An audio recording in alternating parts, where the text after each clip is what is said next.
Chapter के अंदर अभी तक आप स्ट्रक्चर किस तरह से बनाया जाएगा, कोऑर्डिनेशन नंबर कैसे फाइंड आउट किया जाएगा, कितने तरह के वर्ड्स हैं, ऐसी बहुत सारी चीजों को आप सीख चुके हैं। भूलेगा नहीं, नोट्स साथ के साथ बनाने होंगे आपको और साथ के साथ अपनी प्रॉब्लम्स को आपको वहां पर सॉल्व करने की कोशिश करनी होगी। आज हम सॉलिड्स के अंदर कुछ मैग्नेटिक प्रॉपर्टीज के बारे में जानेंगे। मैग्नेटिक प्रॉपर्टीज पे various type of questions examination में बन सकते हैं। मैग्नेटिक प्रॉपर्टी में सबसे पहली आएगी डायामैग्नेटिज्म या डायामैग्नेटिक सब्सटेंस। डायामैग्नेटिक सब्सटेंस का मीनिंग है ऐसा सब्सटेंस जो मैग्नेटिक फील्ड की तरफ अट्रैक्ट नहीं होता। कोई भी सब्सटेंस, कोई भी सॉलिड जो मैग्नेटिक फील्ड की तरफ अट्रैक्ट ना हो उसे डायामैग्नेटिक कहा जाएगा। और डायामैग्नेटिज्म की पहचान है एब्सेंस ऑफ अनपेयर्ड इलेक्ट्रॉन। अगर आपके एलिमेंट में अनपेयर्ड इलेक्ट्रॉन नहीं है तो ऐसे सब्सटेंस को डायामैग्नेटिक सब्सटेंस कहा जाएगा। तो अगर कभी भी क्वेश्चन आएगा, सिलेक्ट करना है डायामैग्नेटिक है या नहीं, तो आप उसके अनपेयर्ड इलेक्ट्रॉन चेक करेंगे। अगला है हमारे पास पैरामैग्नेटिज्म या पैरामैग्नेटिक सब्सटेंस इसे कहा जा सकता है। पैरामैग्नेटिज्म और पैरामैग्नेटिक, इसका मीनिंग है एक ऐसा सब्सटेंस जो मैग्नेटिक फील्ड की तरफ अट्रैक्ट होता है और मैग्नेट की प्रेजेंस में मैग्नेट की तरह ही बिहेव करता है। और अगर हम मैग्नेट हटा देते हैं तो ये अपने मैग्नेटिक कैरेक्टर का लॉस कर देता है। So we can say it acts as magnet in magnetic field and lose the properties of magnetism in absence of magnetic field। ऐसे सब्सटेंस को पैरामैग्नेटिक कहा जाएगा और ऐसे सब्सटेंस के पास few number of unpaired electron होंगे। तो अगर अनपेयर्ड इलेक्ट्रॉन नहीं है वो डायमैग्नेटिक कहलाया जाएगा और अगर कुछ ही अनपेयर्ड इलेक्ट्रॉन है, few unpaired इलेक्ट्रॉन, इसे पैरामैग्नेटिक सब्सटेंस के नाम से पहचाना जाएगा। पैरामैग्नेटिज्म को टेम्परेरी मैग्नेटिज्म भी कहते हैं क्योंकि ये एक्सटर्नल फील्ड की प्रेजेंस में मैग्नेट की तरह बिहेव कर रहा है। सपोज आपके पास आयरन की एक छोटी सी फॉइल है। अगर इस आयरन की फॉइल को आप देखें तो ये मैग्नेट की तरह बिहेव नहीं करता, लेकिन अगर कोई बड़ी मैग्नेट आप इसके ऊपर लगा दें और फिर आप इसकी प्रॉपर्टीज को देखें तो ये मैग्नेट की तरह बिहेव करना शुरू करता है। कहीं अगर कील पड़ी हुई है, सिर्फ आयरन लेके जाओ, आयरन कील को पिकअप नहीं करेगा, लेकिन अगर इस आयरन पे मैग्नेट अटैच है तो ये आयरन बड़ी आसानी से उन कील को पिकअप करेगा और एक मैग्नेट की तरह बिहेव करेगा। और जब हम ये एक्सटर्नल फील्ड हटा देंगे तो इसकी मैग्नेटिक प्रॉपर्टीज का भी लॉस हो जाएगा। टेम्परेरी मैग्नेटिज्म इसको कहा जाएगा। फिर अगली चीज है, इसे हम फेरोमैग्नेटिक सब्सटेंस या फेरोमैग्नेटिज्म के नाम से पहचानते हैं।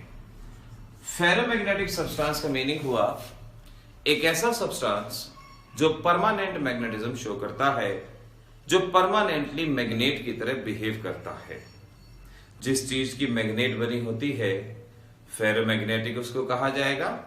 सो we can say it show large magnetism and show permanent magnetism. और इनकी पहचान है large number of unpaired electron का होना। Large number of unpaired electron, जैसे सपोज काफी सारे अनपेयर्ड इलेक्ट्रॉन हमारे पास प्रेजेंट हैं, इसे हम फेरोमैग्नेटिक सब्सटेंस कंसीडर करेंगे। दो एलिमेंट में कंपेयर करना हो, कौन फेरोमैग्नेटिक हो सकता है, तो जिसमें large number of unpaired electron होंगे। Next one is anti ferromagnetic. Anti ferromagnetic substance. अब देखें, इस बात को समझें, नाम ही बताता है एंटी फेरोमैग्नेटिक, यानी फेरोमैग्नेटिज्म के ऑपोजिट। बहुत बार ऐसे सब्सटेंसेस होंगे जिनसे उम्मीद तो की जाएगी कि वो मैग्नेटिक होंगे, लेकिन वो मैग्नेटिज्म नहीं शो करेंगे। They are expected to show large magnetism but show zero magnetic moment, ऐसे सब्सटेंसेस को एंटीफेरोमैग्नेटिक सब्सटेंस कहा जाता है। एंटीफेरोमैग्नेटिक सब्सटेंस का कॉज याद रखना है, equal number of magnetic moment in opposite direction, देखिए मीनिंग बताता हूं। ये ऐसे सब्सटेंसेस हैं विच possess large number of unpaired electron, इनके पास बहुत सारे अनपेड इलेक्ट्रॉन होते हैं, तो इसे उम्मीद की जाती है कि ये बहुत मैग्नेटिज्म शो करेंगे, लेकिन प्रैक्टिकली ये जीरो मैग्नेटिक मोमेंट शो करते हैं और इन्हें हम एंटीफेरोमैग्नेटिक सब्सटेंस के नाम से पहचानते हैं। आखिर यहां पर होता क्या है? होता ये है, सपोज आपके पास काफी सारे अनपेड इलेक्ट्रॉन हैं, सपोज 4 अनपेड इलेक्ट्रॉन हैं, एक क्लॉक, एक एंटी क्लॉक, एक क्लॉक, एक एंटी क्लॉक, यानी जितने क्लॉकवाइज डायरेक्शन में हैं उतने ही एंटी क्लॉकवाइज डायरेक्शन में हैं। Equal number of magnetic moment in opposite direction, इन्हें हम एंटीफेरोमैग्नेटिक सब्सटेंस के नाम से पहचानेंगे। तो जहां भी equal number in opposite direction, इसके मैग्नेटिज्म को ये कैंसिल करेगा, इसके मैग्नेटिज्म को ये कैंसिल करेगा। अगर ये सभी के सभी एक ही डायरेक्शन में होते तो ये फेरोमैग्नेटिक सब्सटेंस की तरह बिहेव करते। नेक्स्ट हमारे पास आता है फेरीमैग्नेटिक सब्सटेंस। नाउ सबसे पहले डेफिनेशन और फिर इसका कॉज, इस तरह से इसको लर्न किया जाएगा। फेरीमैग्नेटिक का मीनिंग है, they are expected to show large magnetism but show little magnetism. They are expected to show large magnetism but show little magnetism. इन्हें फेरीमैग्नेटिक सब्सटेंस कहा जाएगा। उम्मीद की जाती है कि बहुत ज्यादा मैग्नेटिज्म शो करेंगे, लेकिन बहुत कम मैग्नेटिज्म ये शो करते हैं। जैसे फॉर एग्जांपल क्या हुआ, हमारे पास 5 अनपेयर्ड इलेक्ट्रॉन हैं और ये 5 अनपेयर्ड इलेक्ट्रॉन ऐसे अरेंज हो गए किन्हीं भी कारणों से। वैसे तो हर्ट्ज रूल के हिसाब से हम जानते हैं सभी का स्पिन सेम होना चाहिए, लेकिन किसी कारण से कोई मैकेनिकल शॉक लगा, इलेक्ट्रिकल रहा, कुछ भी रहा, किन्हीं कारणों से ऐसा हो गया कि ये क्लॉक, ये एंटी क्लॉक 5 एम्पेयर है। 5 एम्पेयर को देखते ही हम कहेंगे कि भाई ये तो बहुत ज्यादा मैग्नेटिज्म शो करेगा, लेकिन इसके मैग्नेटिज्म को ये कैंसिल करेगा, इसके मैग्नेटिज्म को ये कैंसिल करेगा, और सिर्फ इसकी वजह से मैग्नेटिज्म रहेगा। So they are expected to show large magnetism but show little magnetism. इसे फेरीमैग्नेटिक कहा जाएगा और इसका कारण हम ये लिख सकते हैं, due to unequal magnetic moment in opposite direction. Unequal magnetic moment in opposite direction यानी 3 clockwise, 2 anti clockwise, unequal magnetic moment in opposite direction. इस तरह से हम फेरीमैग्नेटिक सब्सटेंस को यहां लर्न करेंगे, याद करेंगे। तो ये थी magnetic properties, diamagnetism, paramagnetism, ferromagnetism, antiferromagnetism etcetera, और इनके बेसिस पे क्लासिफिकेशन करना था। अब मैं यहां पर आपको एक होमवर्क में क्वेश्चन देता हूं और आपने उस क्वेश्चन को सॉल्व करने की कोशिश करनी है। आपसे कहा जाता है क्लासिफाई फॉलोइंग।